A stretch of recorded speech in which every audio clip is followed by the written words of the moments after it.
नमस्ते गाइस, स्वागत है आप सभी का फिर से एक बार एक नए वीडियो में। तो गाइस, आज की इस क्लास में हम लोग पढ़ने वाले हैं कोल्हान यूनिवर्सिटी यूजी सेमेस्टर 1 का डिजिटल एजुकेशन को। तो डिजिटल एजुकेशन में यूनिट 3 चल रहा था हम लोगों का, और यूनिट 3 पर आज के ये वीडियो चौथा वीडियो होने वाला है। तो गाइस, अगर आप लोगों ने इसके पहले के वीडियोस नहीं देखे तो गाइस आपको इसी वीडियो के डिस्क्रिप्शन बॉक्स में डिजिटल एजुकेशन का प्लेलिस्ट का लिंक मिल जाएगा, जहां पर यूनिट 3 के 3 वीडियोस आपको मिल जाएगा। तो चलिए गाइस, आज की इस क्लास को शुरू कर लेते हैं। तो देखिए, हम लोग पढ़ रहे थे government initiatives for digital education in India, Bharat में डिजिटल शिक्षा के लिए सरकारी पहले। तो उसमें हम लोगों ने क्या क्या देखा था, एक तो स्वयं को देखा था, कुछ योजनाओं के बारे में भी गाइस हम लोगों ने डिस्कस किया था, जो कि पार्ट 1 वीडियो में था। स्वयं के बारे में देखा था, फिर ई पाठशाला के बारे में देखे थे। और आज का जो ये वीडियो है, यहाँ पर हम लोग national digital library of India के बारे में देखने वाले हैं।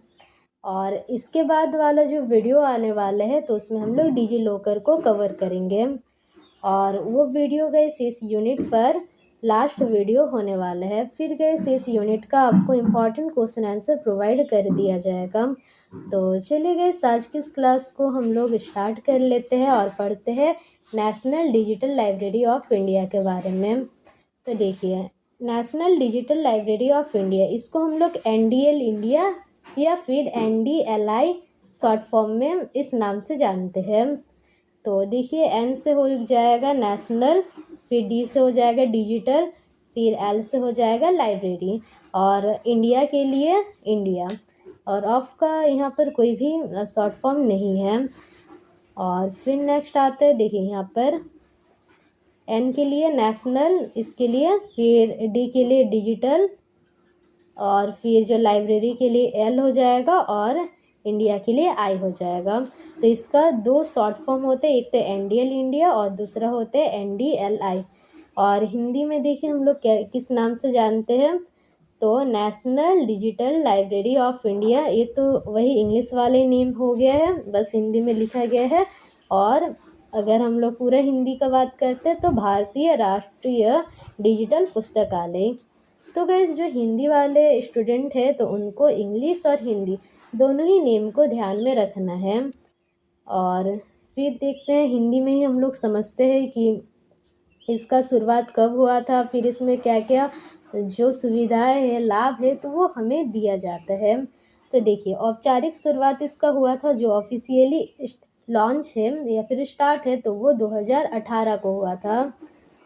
तो फिर देखते हैं, national digital library of India Bharat सरकार के शिक्षा मंत्रालय द्वारा प्रायोजित एक निःशुल्क वर्चुअल लर्निंग प्लेटफॉर्म है, जो स्कूल से लेकर शोध स्तर तक की करोड़ों डिजिटल अध्ययनों सामग्रियों एक जगह उपलब्ध कराता है। इस राष्ट्रीय डिजिटल पुस्तकालय का तकनीकी विकास, संचालन, रखरखाव IIT खड़गपुर द्वारा किया जाता है। तो इन लाइनों का मतलब गाइस समझते हैं हम लोग। तो देखिए, जो national digital library of India है, तो उसका शुरुआत किन्होंने किया था, तो शिक्षा मंत्रालय ने किया था। और या फिर गाइस, इसको हम लोग MHRD के नाम से भी जानते हैं। तो गाइस, इसका फुल फॉर्म आप लोगों को कमेंट बॉक्स में बताना है, क्योंकि इसके पहले का जो वीडियो था पार्ट 3, तो उसमें गाइस हम लोगों ने इसका फुल फॉर्म को डिस्कस किया था। ठीक, तो फिर देखते हैं, जो कि गाइस देखिए, जो MHRD है, तो वो शिक्षा मंत्रालय का पहले का नाम है। तो इसलिए गाइस आपको कमेंट में उसका नाम को लिखना है, MHRD उसका फुल फॉर्म। तो देखिए, इसका जो रख रखाव है NDL इंडिया का, तो वो करते हैं IIT खड़गपुर, मतलब जो भी मैनेजमेंट है, तो वो ये करता है, IIT खड़गपुर के द्वारा किया जाता है। और जो NDL इंडिया है, तो उसमें हमें क्या मिलता है, तो उसमें गए हम लोग को एक क्लासेस का जो नोट्स है, PDF है, जो मतलब पढ़ाई का मटेरियल्स है, तो क्लासेस का मटेरियल से लेकर जो पीएचडी या फिर हायर स्टडीज़ का जो मटेरियल्स है तो वो हमें यहाँ पर देखने को मिल जाता है। तो अब गाइस नीचे हम लोग बढ़ते हैं आगे। आप लोग इस वीडियो के साथ ही साथ स्क्रीनशॉट भी लेते चलिएगा। तो देखिए अब आता है लाभ। तो गाइस लाभ में आपको और अच्छे से क्लियर होगा कि जो एनडीएल इंडिया है तो वो है क्या। तो देखिए एक तो निःशुल्क सामग्री देता है, स्कूल से लेकर पीएचडी स्तर तक की करोड़ों किताबें, रिसर्च और वीडियो लेक्चर्स पूरी तरह मुफ्त मिलते हैं। फिर नेक्स्ट आता है पैसे और समय की बचत। तो देखिए जो सामग्री है तो वो हमें ऑनलाइन मिलने के कारण क्या होता है, और यहाँ पर सामग्री का स्पेलिंग थोड़ा मिस्टेक हो गया। जो मटेरियल्स है तो वो हम लोग को ऑनलाइन जब मिलता है तो हम लोग कहीं से भी किसी भी समय जो पढ़ाई है वो हम लोग अपना जारी रख सकते हैं।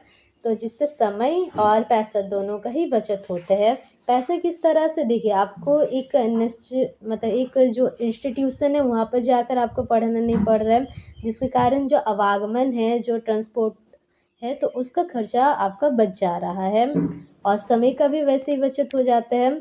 तो देखिए महंगी किताबें और कोचिंग नोट्स खरीदने की ज़रूरत नहीं पड़ती है, तो उससे भी जो पैसा है वो बचता है। एक ही जगह सब कुछ मिल जाता है और एक ही जगह सब कुछ मिल जाने की वजह से मतलब जो ढूंढने में समय है वो भी नहीं लगता है। तो ये एक इसका लाभ हो जाता है। फिर नेक्स्ट आता है परीक्षा में मददगार। तो प्रतियोगी परीक्षा जैसे जेईई, नीट, यूपीएससी की तैयारी के लिए स्टडी मटेरियल और पिछले वर्ष के प्रश्न पत्र उपलब्ध रहते हैं, यानी पीवाईक्यू भी आपको यहाँ पर मिल जाते हैं। तो फिर नेक्स्ट आता है बहुभाषी सपोर्ट। तो यहाँ पर मल्टी लैंग्वेज यहाँ पर आपको देखने को मिल जाता है। तो देखिए हिंदी, अंग्रेजी सहित कई क्षेत्रीय भाषाओं में कंटेंट उपलब्ध होने से किसी भी माध्यम के छात्र आसानी से पढ़ सकते हैं। तो कई सारे लैंग्वेज में यहाँ पर जो कंटेंट है तो वो अवेलेबल है। फिर नेक्स्ट आते हैं 24/7 आसान पहुँच, यानी 24 घंटे आपको यहाँ पर यहाँ का जो मटेरियल है तो उस तक आप पहुँच सकते हैं। मतलब कभी भी मतलब दिन के किसी भी टाइम आप लोग यहाँ से पढ़ाई कर सकते हैं, यहाँ का जो मटेरियल है उसका उपयोग कर सकते हैं। तो देखिए इसे कंप्यूटर या मोबाइल ऐप के ज़रिए देश के किसी भी कोने से कभी भी इस्तेमाल किया जा सकता है। तो ये हो गया गाइस। अब हम लोग देख लेते हैं उद्देश्य को। तो देखिए उद्देश्य है इसका एक तो निःशुल्क शिक्षा। तो देश के हर नागरिक तक उच्च गुणवत्ता वाली शैक्षिक सामग्री बिल्कुल मुफ्त पहुंचाना, तो मुफ्त में दिए जाते हैं।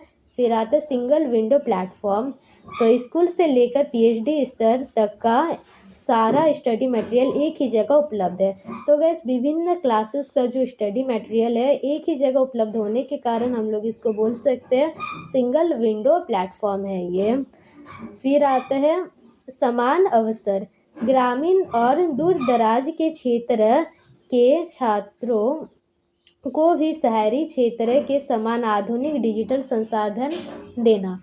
तो देखिए जो शहरी क्षेत्र का जो स्टूडेंट है तो उन तक काफ़ी सुविधाएं मिलते हैं पढ़ाई से रिलेटेड, तो वैसे ही सुविधाओं को ग्रामीण छात्रों तक भी पहुंचाना है इसके एक उद्देश्य इस प्लेटफॉर्म के माध्यम से।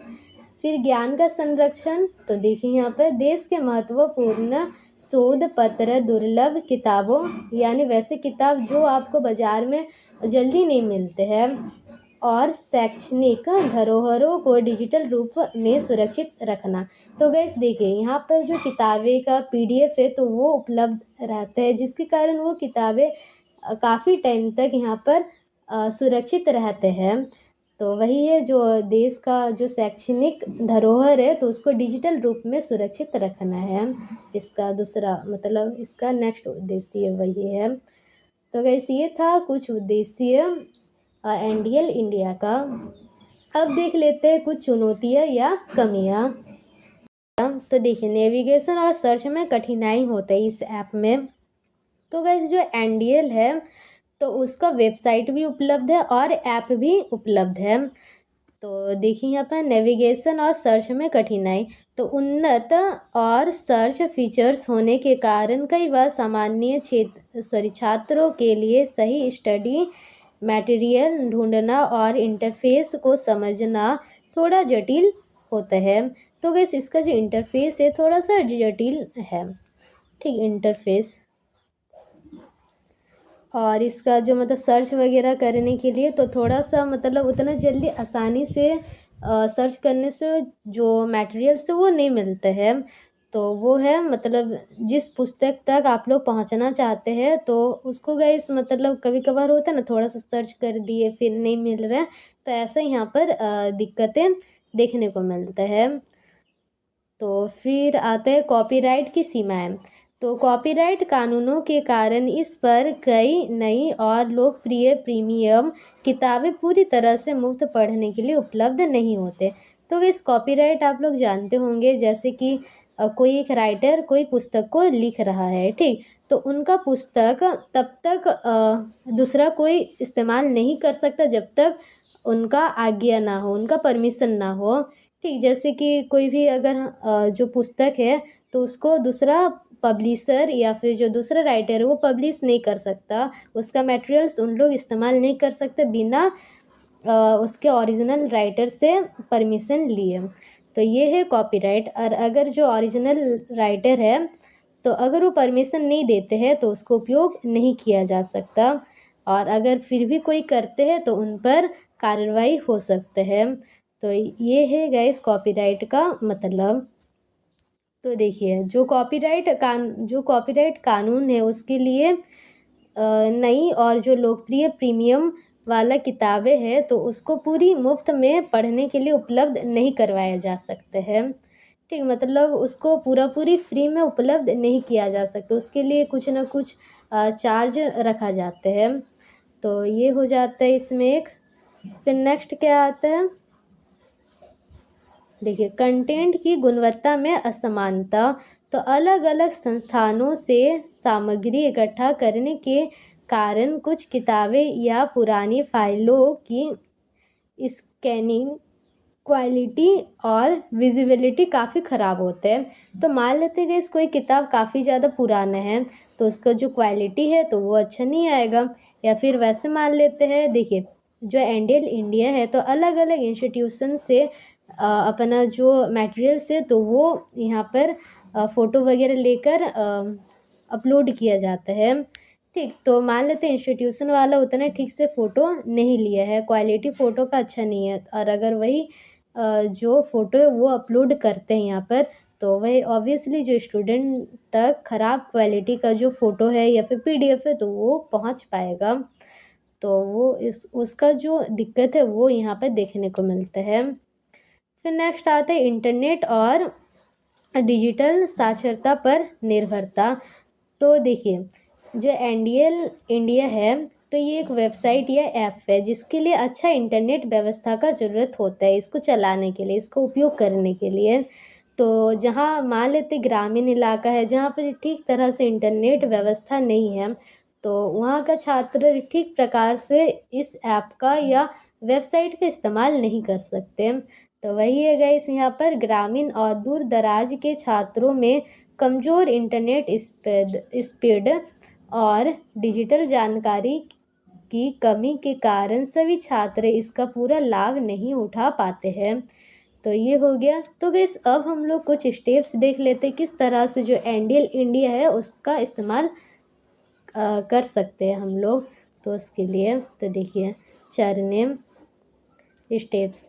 तो वेबसाइट खोले तो सबसे पहले हम लोग को वेबसाइट पर जाना पड़ेगा, या फिर इस मोबाइल ऐप में भी हम लोग इस ऐप को डाउनलोड कर सकते हैं एंडियल इंडिया, ऐसे प्ले स्टोर से भी डाउनलोड हो सकते हैं एप्पल इंडिया करके। तो देखिए वेबसाइट खोले, सबसे पहले एनडीएल और फिर डॉट और फिर ये गई इस वेबसाइट का नेम दे रखा है, या फिर गई आप लोग सिंपल गूगल में एनडीएल इंडिया सर्च करके भी उसका वेबसाइट जो ओरिजिनल वेबसाइट है तो वहाँ तक पहुँच सकते हैं।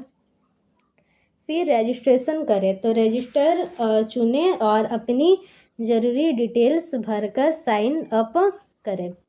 ठीक। और इसमें गैस जो डिटेल है वो क्या क्या देना पड़ता है, तो नाम, ईमेल आईडी, जन्म तिथि, फिर जेंडर देना पड़ेगा, फिर पासवर्ड और शैक्षणिक योग्यता और लोकेशन। तो इसको गैस हम लोग को भरना पड़ता है। और फिर आता है ईमेल वेरीफाई करें। तो अपने ईमेल इनबॉक्स में आए वेरिफिकेशन, तो गैस देखिए जब आप लोग ये सब भर देते हैं तो आपको वेरिफिकेशन लिंक जाता है आपके ईमेल में। तो वहाँ पर ईमेल पर जाकर जो वेरिफिकेशन लिंक है तो उस पर क्लिक करके अकाउंट एक्टिवेट करें। और फिर हम लोग को क्या करना है, फिर से वेबसाइट या फिर ऐप में आना है और अपना रजिस्टर्ड ईमेल आईडी और पासवर्ड डालकर पोर्टल के अंदर लॉगिन करना है। ठीक। और फिर आता है सर्च और डाउनलोड करें। तो हम लोग फिर सर्च कर सकते हैं पढ़ाई का मटेरियल्स को और उसको मुफ्त में डाउनलोड कर सकते हैं। ठीक। तो यहाँ इस अब हम लोग थोड़ा सा इंग्लिश वालों के लिए देख लेते हैं। तो देखिए ऑफिशियल लॉन्च 2018 को हुआ था। फिर national digital library of India या NDLI, या फिर हम लोग क्या कहते हैं NDL इंडिया, इस नाम से भी जानते हैं। तो वो फ्री वर्चुअल लर्निंग प्लेटफॉर्म है जो स्पॉन्सर्ड करते हैं कौन, मिनिस्ट्री ऑफ एजुकेशन। ठीक, ये सब लिखा है। और फिर यहाँ पर IIT खड़गपुर के द्वारा इसको मैनेज किया जाता है। फिर देखते हैं बेनिफिट को। तो देखिए एक तो फ्री कंटेंट अवेलेबल है, फिर मनी और टाइम का भी सेविंग्स होते हैं। और फिर क्या होता है, एग्ज़ाम प्रिपरेशन के लिए अच्छा प्लेटफॉर्म है ये, क्योंकि JEE और नीट लेवल का जो मटेरियल है यहाँ पर हम लोग को मिल जाता है अवेलेबल। फिर देखते हैं नेक्स्ट क्या है। देखिए मल्टीलिंगुअल सपोर्ट, कई सारे जो लैंग्वेज में यहाँ पर चीज़ें उपलब्ध है। फिर नेक्स्ट आता है 24/7 ईजी एक्सेस, 24 घंटे हम लोग एक्सेस कर सकते हैं इस प्लेटफॉर्म का। फिर ये आ जाता है, ये था गाइस बेनिफिट में। तो इसके आप लोग स्क्रीनशॉट ले लीजिए। फिर नेक्स्ट देख लेते हैं ऑब्जेक्टिव्स को। तो देखिए यहाँ पर फ्री एजुकेशन हम लोग को मतलब देना है, इसका एक ऑब्जेक्टिव यानी M। और फिर दूसरे क्या है, सिंगल विंडो प्लेटफॉर्म है जो स्कूल से लेकर PhD लेवल का जो मटेरियल है यहाँ पर आप लोग को अवेलेबल मिल जाएगा। फिर आता है इक्वल अपॉर्चुनिटी, तो सभी स्टूडेंट को इक्वल अपॉर्चुनिटी देते हैं चीज़ों को एक्सेस करने के लिए। फिर आता है प्रिजर्वेशन ऑफ नॉलेज, तो नॉलेज का प्रिजर्वेशन रहता है, क्योंकि देखिए जो बुक वगैरह है तो वो यहाँ पर प्रिजर्व रहता है PDF फॉर्म में। ठीक, ऑनलाइन प्रिजर्व रहता है डिजिटली। तो इसका भी गैस आप लोग स्क्रीनशॉट ले लीजिए। अब देखते हैं चैलेंजेस या लिमिटेशन को। ठीक, चैलेंजेस और लिमिटेशन। तो देखिए डिफ़िकल्टी नेविगेशन और एंड सर्च, तो सर्च और नेविगेशन में डिफ़िकल्टी हो सकते हैं। तो देखिए नेविगेशन बार आप लोग समझते होंगे जहाँ पर मेन्यू वगैरह रहता है, तो मेन्यू रहता है, फिर सर्च का ऑप्शन रहेगा, तो उसको गए समझ नेविगेशन बार कहते हैं। तो नेविगेशन और सर्च करने में यहाँ पर थोड़ा सा दिक्कत होता है। फिर आता है कॉपीराइट का जो लिमिटेशन है यहाँ पर बना रहता है। फिर नेक्स्ट आता है कभी कभार जो कंटेंट क्वालिटी वो ठीक तरह से नहीं मिल पाता है। फिर आता है क्या है, dependency on internet and digital literacy.